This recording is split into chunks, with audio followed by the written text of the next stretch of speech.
Everyone at Free Spirit is a carp angler and therefore appreciates the fact that although fishing rods are of course your primary tool, spod and marker rods play a role of equal importance.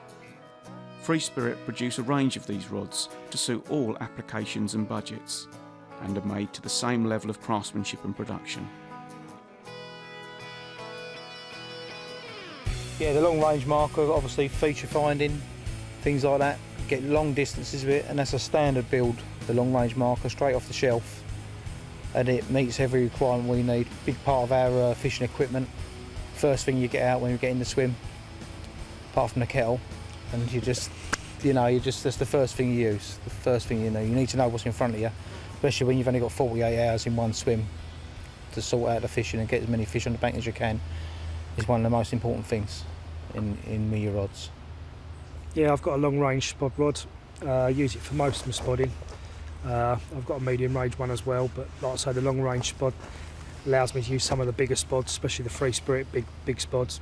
I can get bait out there and a lot of bait out there quickly. It's one of the best spod rods I've ever used, and for big spods it's excellent.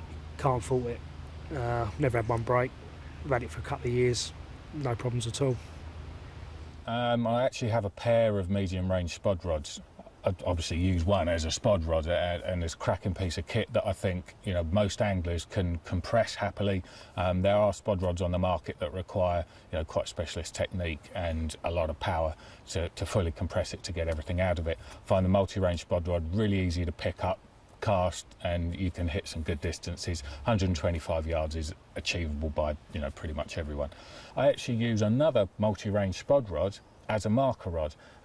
It's whipped or straight off the shelf. They're whipped 1 foot up from the reel seat so that you can use it as a marker, but it's just a more powerful rod that you can put a 4-ounce gripper lead on, a nice marker float, and you can put one of those 100, well, I can put one of those 150 yards. So I'm able to use a marker at the same distance that I can fish at, which is and be able to spod there. So with a pair of medium range spod rods, I can cover all that ground. I'm not an extreme range carp angler. I don't know what it is. I don't want to be fishing that far out. I like to see things a little bit more intimate. I like to see the fizzing and sticking their heads out in front of me, and that's what I look for on a lake. And the S-range spod just suits me. It's nice and easy to work. I can put bigger spods on it if I want to and get bait out there quick. So no, it's a great spod rod.